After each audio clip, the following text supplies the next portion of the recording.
ओम शांति। 28/10/24 के ईश्वरीय महावाक्य हैं। आज बाबा ने कहा, मीठे बच्चे, सतगुरु की पहली पहली श्रीमत है, देही अभिमानी बनो, देह अभिमान छोड़ दो। प्रश्न है, इस समय तुम बच्चे कोई भी इच्छा व चाहना नहीं रख सकते हो, क्यों? उत्तर है, क्योंकि तुम सब वानप्रस्थी हो। तुम जानते हो, इन आँखों से जो कुछ देखते हैं वह विनाश होना है। अब तुम्हें कुछ भी नहीं चाहिए, बिल्कुल बैगर बनना है। अगर ऐसी कोई ऊंची चीज़ पहनेंगे, खींचेगी, फिर देह अभिमान में फंसते रहेंगे। इसमें ही मेहनत है। जब मेहनत कर पूरे देही अभिमानी बनो, तब विश्व की बादशाही मिलेगी। ओम शांति। यह 15 मिनट व आधा घंटा बच्चे बैठे हैं।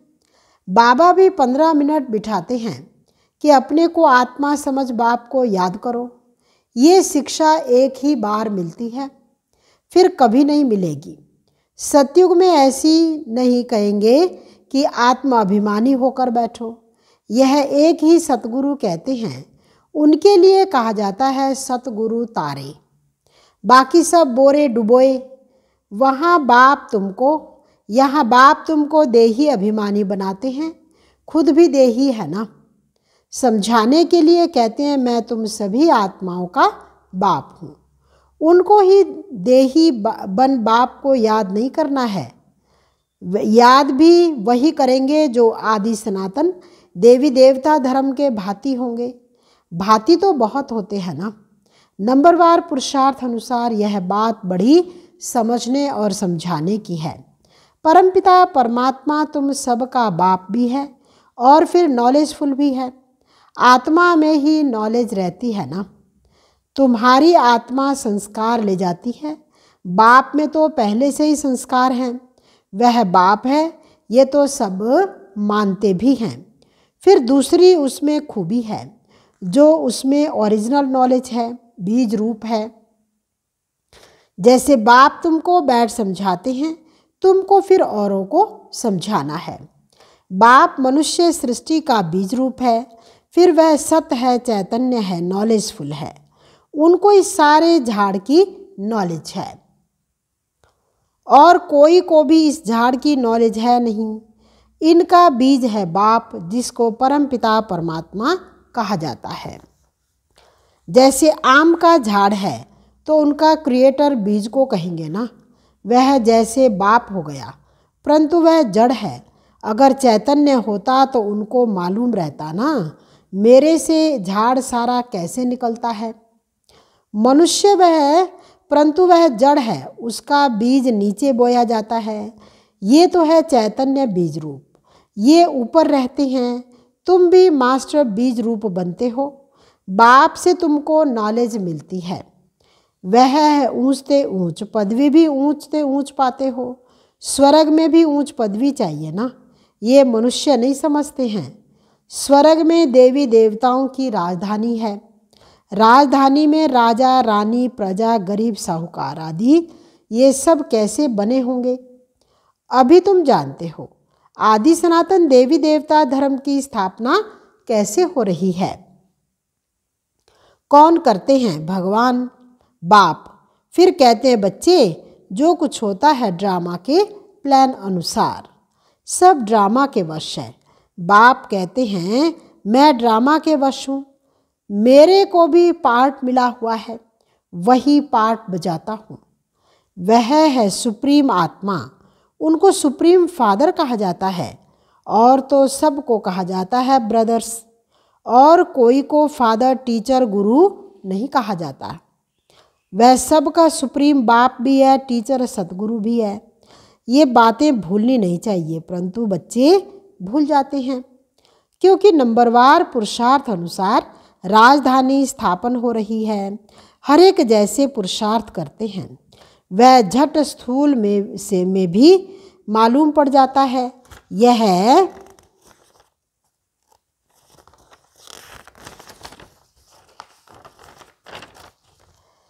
यह बाप को याद करते हैं व नहीं, देही अभिमानी बने हैं व नहीं, ये नॉलेज में तीखा है, एक्टिविटी से समझ जाता है। बाप कोई को कुछ डायरेक्ट कहते नहीं हैं, फंक ना हो जाए, अफसोस ना पड़ जाए कि ये बाबा ने क्या कहा और सब क्या कहेंगे। बाप बतला सकते हैं कि फलाने फलाने कैसी सर्विस करते हैं, सारा सर्विस पर मदार है। बाप भी आकर सर्विस करते हैं ना। बच्चों को ही बाप को याद करना है, याद की सब्जेक्ट ही डिफ़िकल्ट है। बाप योग और नॉलेज सिखाते हैं। नॉलेज तो बहुत सहज है, बाकी बाप कहते याद में ही फेल होते हैं। देह अभिमान आ जाता है, फिर यह चाहिए, ये चाहिए, चीज़ चाहिए, ऐसे से ख्यालात आते हैं। बाप कहते यहाँ तो तुम वनवास में बैठे हो, तुमको तो अब वानप्रस्थ में जाना है, फिर कोई भी ऐसी चीज़ पहन नहीं सकते। अगर ऐसी कोई दुनियावी चीज़ होगी तो खींचेगी, शरीर भी खींचेगा। घड़ी घड़ी देह अभिमान में आ जाते हैं। इसमें है मेहनत। मेहनत बिगर विश्व की बादशाही थोड़े मिल सकती है। मेहनत भी नंबरवार पुरुषार्थ अनुसार कल्प कल्प करते आए हो, करते रहते हो, रिजल्ट प्रत्यक्ष होती जाएगी। स्कूल में भी नंबरवार ट्रांसफ़र होते हैं। टीचर समझ जाते हैं फलाने ने अच्छी मेहनत की है, इनको पढ़ाने का शौक़ है, फीलिंग आती है। उसमें भी तो एक क्लास से ट्रांसफ़र हो दूसरे में, फिर तीसरे में जाते हैं। यहाँ तो एक ही बार पढ़ना है। आगे चल जितना तुम नज़दीक आते जाएंगे उतना सब मालूम पड़ता जाएगा। ये बहुत मेहनत करनी है, ज़रूर ऊंच पदवी पाएंगे, ये तो जानते हैं। कोई राजा रानी बनते, कोई क्या बनते हैं, कोई क्या बनते। प्रजा भी तो बहुत बनती है, सारा एक्टिविटी से मालूम पड़ता है। ये देह अभिमान में कितना रहते हैं, इनका कितना प्यार है बाप से। बाप के साथ ही प्यार चाहिए ना, भाई भाई का नहीं। भाइयों के प्यार से कुछ मिलता नहीं। वर्षा सबको एक बाप से मिलना है। बाप कहते हैं बच्चे अपने को आत्मा समझ मुझे याद करो तो तुम्हारे पाप कट जाए। मूल बात है यह, याद से ताकत आएगी, दिन प्रतिदिन बैटरी भरती जाएगी क्योंकि पाप कट जाएं। मूल बात है याद की, ज्ञान की धारणा भी होती जाती है, तीर लगता है। दिन प्रतिदिन तुम्हारी उन्नति पुरुषार्थ अनुसार होती रहती है। ये एक ही बाप टीचर सतगुरु है जो देही अभिमानी बनने की शिक्षा देते हैं, और कोई दे ना सके। और तो सब है देह अभिमानी। आत्माभिमानी की नॉलेज कोई को मिलती ही नहीं। कोई मनुष्य बाप टीचर गुरु हो ना सके। हर एक अपना अपना पार्ट बजा रहे हैं। तुम साक्षी हो, देखते हो, सारा नाटक तुमको साक्षी हो देखना है, एक्ट भी करना है। बाप क्रिएटर डायरेक्टर एक्टर है। शिव बाबा आकर एक्ट करते हैं, सबका बाप है ना। बच्चे अथवा बच्चियां सबको आकर वर्षा देते हैं। एक बाप है, बाकी सब है आत्माएं भाई भाई। वर्षा एक से ही मिलता है। इस दुनिया की तो कोई चीज़ बुद्धि में नहीं आती है। बाप कहते हैं जो कुछ देखते हो सब है विनाशी। अभी तो तुमको मर जाना है और फिर घर जाना है। वो लोग ब्रह्म को याद करते हैं, गोया घर को याद करते हैं, समझते हैं ब्रह्म में लीन हो जाएंगे। इसको कहा जाता है अज्ञान। मनुष्य मुक्ति, जीवन मुक्ति के लिए जो कुछ कहते हैं वह रॉन्ग, जो कुछ युक्ति रचते हैं वो रॉन्ग है सब। राइट रास्ता तो एक बाप ही बतलाते हैं।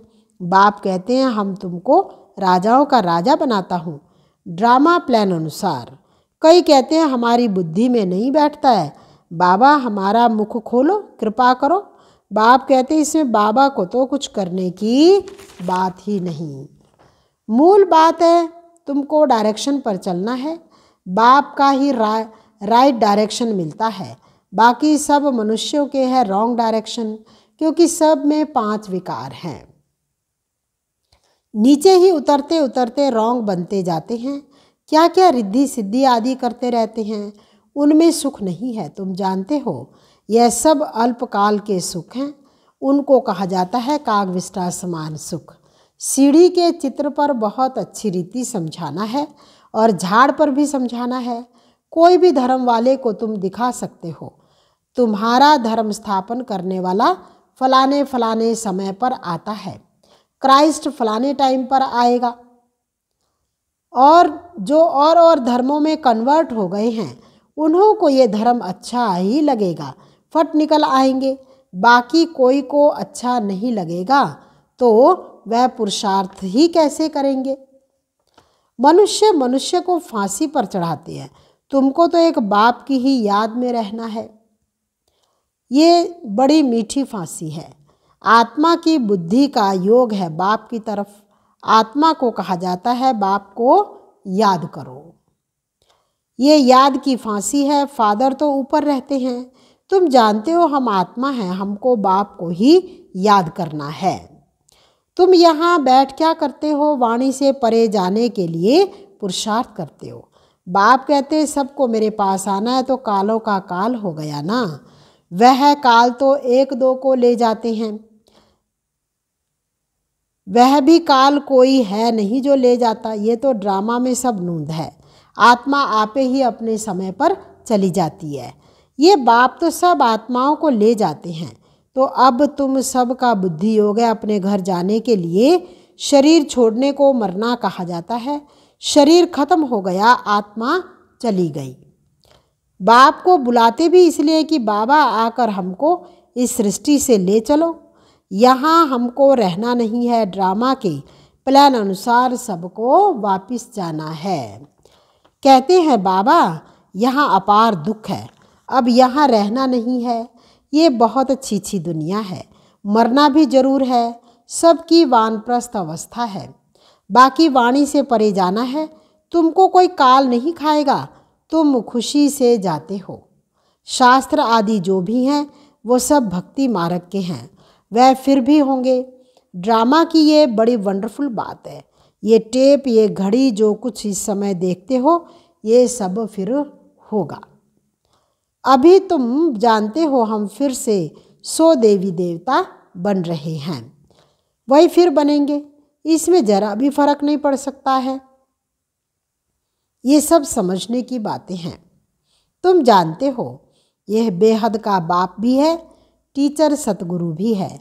ऐसा कोई मनुष्य हो ना सके। इनको तुम बाबा कहते हो, प्रजापिता ब्रह्मा कहते हो।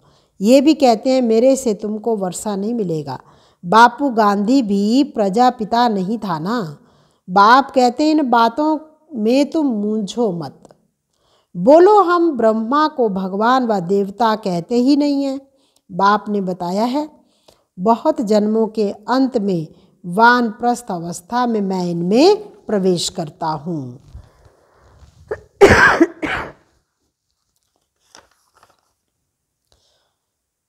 ये तो सब तमो प्रधान जड़जड़ी भूत अवस्था में हैं।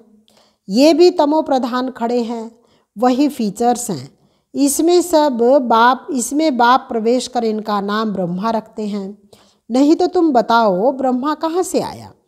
यह है पतित, वह पावन। वह पावन देवता ही फिर 84 जन्म ले पतित मनुष्य बनते हैं। ये मनुष्य से देवता बनने वाला है।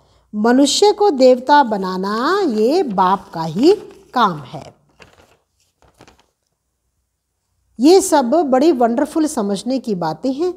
यह वह बनते हैं सेकंड में, फिर 84 जन्म ले ये बनते हैं। इनमें बाप प्रवेश कर पढ़ाते हैं। तुम भी पढ़ते हो, इनका भी घराना है ना। लक्ष्मी नारायण राधे कृष्ण के मंदिर भी हैं, परंतु ये किसको भी पता नहीं है राधे कृष्ण पहले प्रिंस प्रिंसेस थे। फिर लक्ष्मी नारायण बनते हैं, ये बैगर टू प्रिंस बनेंगे, प्रिंस सो बैगर बनते हैं। कितनी सहज बात है। 84 जन्मों की कहानी इन दोनों चित्रों में है। ये वह बनते हैं, युगल है इसलिए 4 भुजा देते हैं। प्रवृत्ति मार्ग है ना, एक सतगुरु ही तुम्हें पार ले जाते हैं। बाप कितना अच्छी रीति समझाते हैं। फिर दैवी गुण भी चाहिए। स्त्री के लिए पति से पूछो व स्त्री से पति के लिए पूछो तो झट बताएंगे इसमें ये खामियां हैं। इस बात में यह रॉन्ग करते हैं, या तो कहेंगे हम दोनों ठीक चलते हैं, कोई किसको तंग नहीं करते हैं, दोनों एक दो के मददगार साथी होकर चलते हैं, कोई एक दो को गिराने की कोशिश करते हैं। बाप कहते हैं इसमें स्वभाव को अच्छी रीति बदलना पड़ता है। वह सब है आसुरी स्वभाव। देवताओं का होते ही दैवी स्वभाव है, ये सब तुम जानते हो। असुरों और देवताओं की युद्ध लगी नहीं है। पुरानी दुनिया और नई दुनिया के आपस में मिल कैसे सकते हैं। बाप कहते हैं पास्ट बातें जो होकर गई हैं उनको बैठ लिखा है, उनको कहानियाँ कहेंगे। त्योहार आदि सब यहाँ के हैं, द्वापर से लेकर बनाते हैं, सतयुग में नहीं मनाए जाते हैं। ये सब बुद्धि से समझने की बातें। देह अभिमान में आकर बच्चे बहुत पॉइंट भूल जाते हैं। नॉलेज तो सहज है, 7 रोज में सारी नॉलेज धारण हो सकती है। पहले अटेंशन चाहिए याद की यात्रा पर। अच्छा, मीठे मीठे सिकिलधे बच्चों प्रति माता पिता बाप दादा का याद प्यार और गुड मॉर्निंग। रूहानी बाप की रूहानी बच्चों को नमस्ते। रूहानी बच्चों की रूहानी बाप दादा को दिलवा जान सिकवा प्रेम से नमस्ते। ओम शांति। धारणा के लिए मुख्य सार है, इस बेहद नाटक में एक्ट करते हुए सारे नाटक को साक्षी होकर देखना है। इसमें मूंझना नहीं है। इस दुनिया की कोई भी चीज़ देखते हुए बुद्धि में याद ना आए। दूसरा, अपने आसुरी स्वभाव को बदल दैवी स्वभाव धारण करना है। एक दो का मददगार होकर चलना है, किसी को तंग नहीं करना है। वरदान, स्वयं में सर्व शक्तियों को इमर्ज रूप में अनुभव करने वाले सर्व सिद्धि स्वरूप भव। लौकिक में किसी के पास किसी बात की शक्ति होती है, चाहे धन की चाहे बुद्धि संबंध संपर्क की, तो उसे निश्चय रहता है कि ये क्या बड़ी बात है। वह शक्ति के आधार से सिद्धि प्राप्त कर लेते हैं। आपके पास तो सभी शक्तियां हैं। अविनाशी धन की शक्ति सदा साथ है, बुद्धि की भी शक्ति है तो पोजीशन की भी शक्ति है। सर्व शक्तियां आप में हैं। इन्हें सिर्फ इमर्ज रूप में अनुभव करो तो समय पर विधि द्वारा सिद्धि प्राप्त कर सिद्धि स्वरूप बन जाएंगे। स्लोगन है, मन को प्रभु की अमानत समझकर उसे सदा श्रेष्ठ कार्य में लगाओ। मन को प्रभु की अमानत समझ उसे सदा श्रेष्ठ कार्य में लगाओ। मीठे बच्चे, सतगुरु की पहली श्रीमत है, देही अभिमानी बनो, देह अभिमान छोड़ दो। ओम शांति।